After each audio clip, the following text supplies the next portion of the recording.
Chucky shuts down the government. Horrific terror attack on a Mormon church. Russia continues to murder Ukrainian citizens. This is Dr. David D. Schein for Saving America with my own take on key stories from this past week focused on politics and business. We've got a big basket of stories to cover today.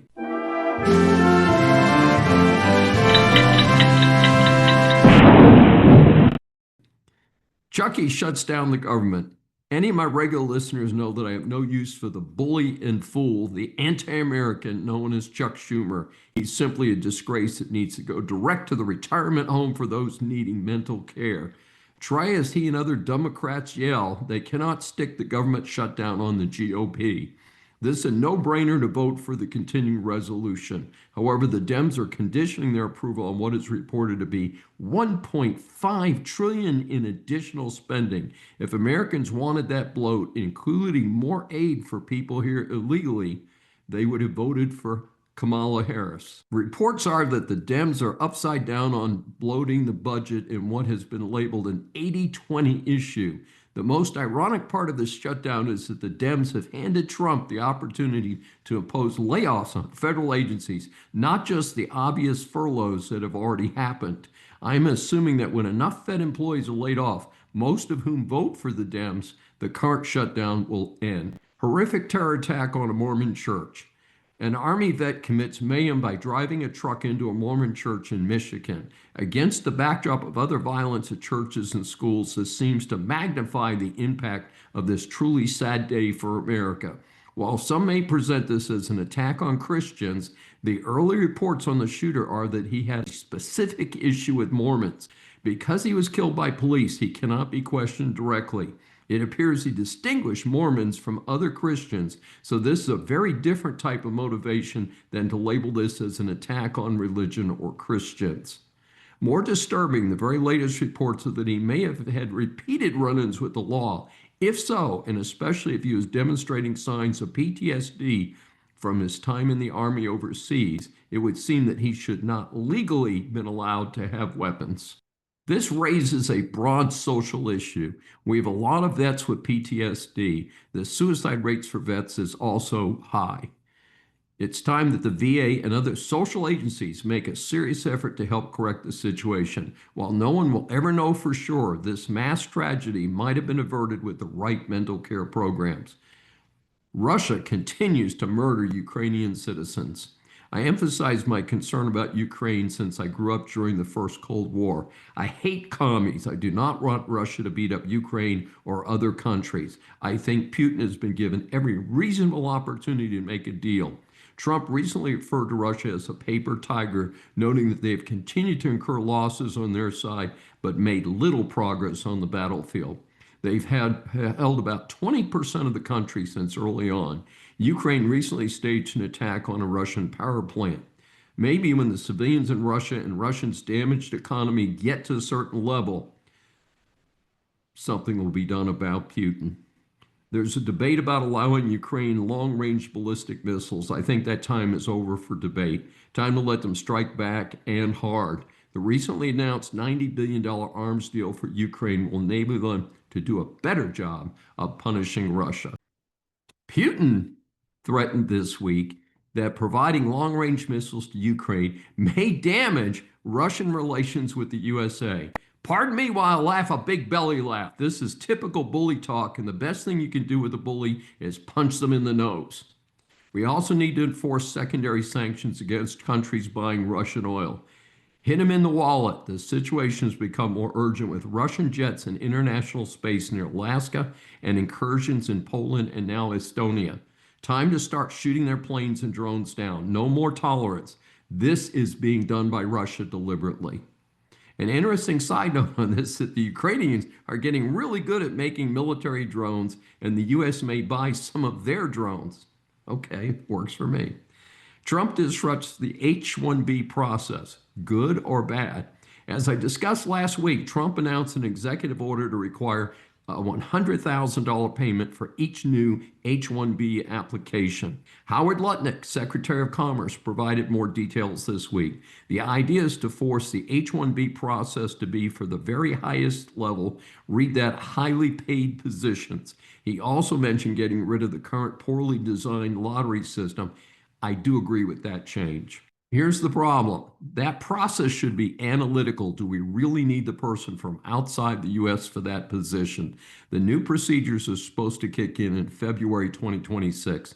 The obvious problem is that much of the scientific research is not that highly paid. University professors and researchers are certainly not highly paid, and I can personally vouch for that.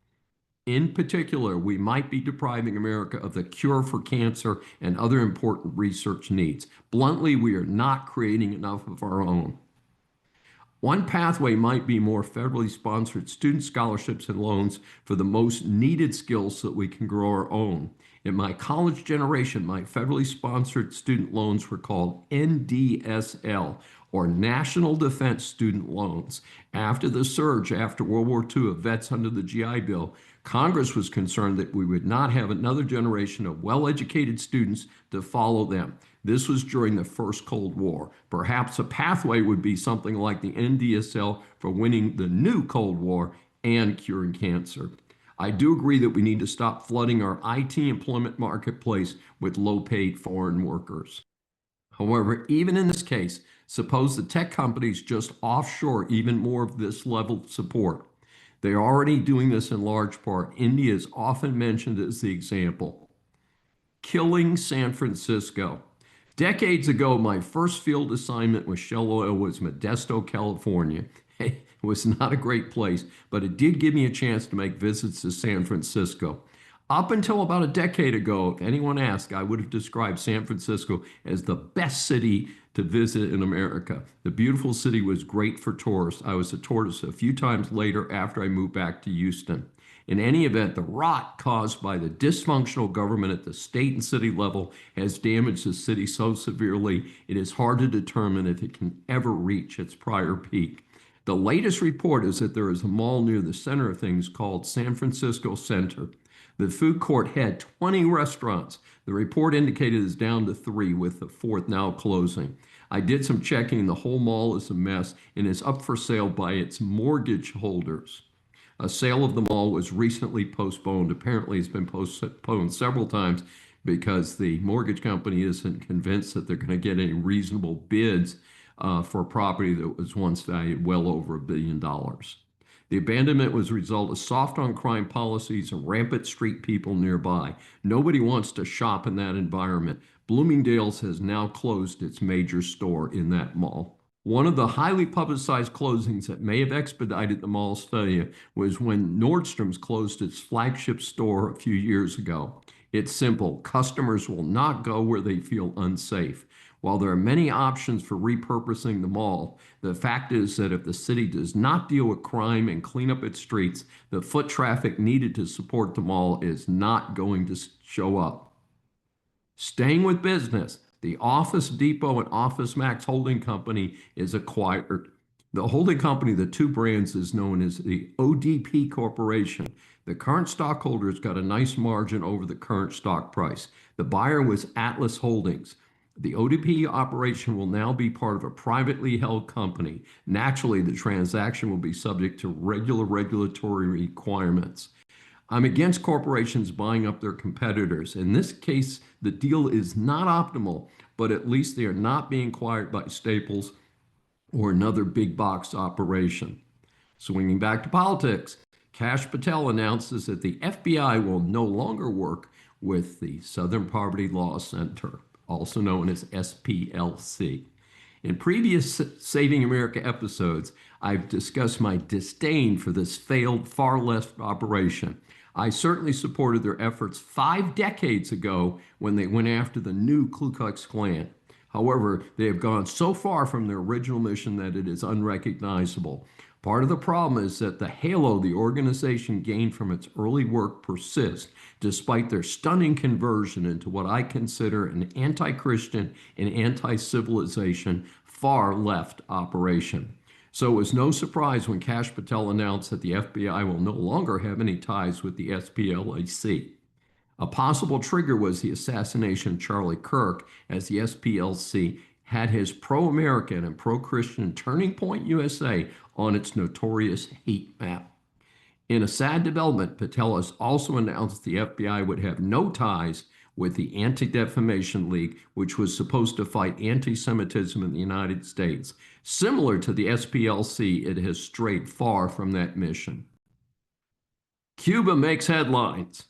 On my list of priorities for America to straighten out past failures is that Cuba would give up its failed communist experiment and return to the fold of civilized nations.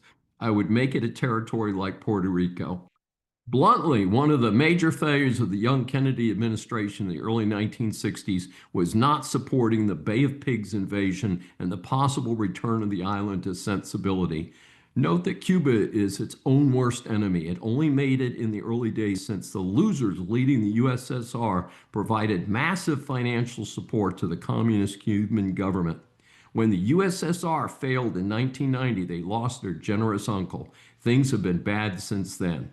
The Castros are dead, and I hear the island is in the worst shape financially since the terrorist Castro took over Cuba in 1959.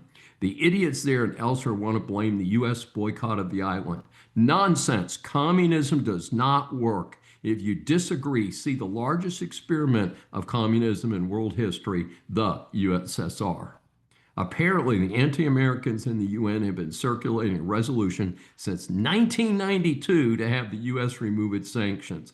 The last two Dem presidents have relaxed the sanctions, but not removed them.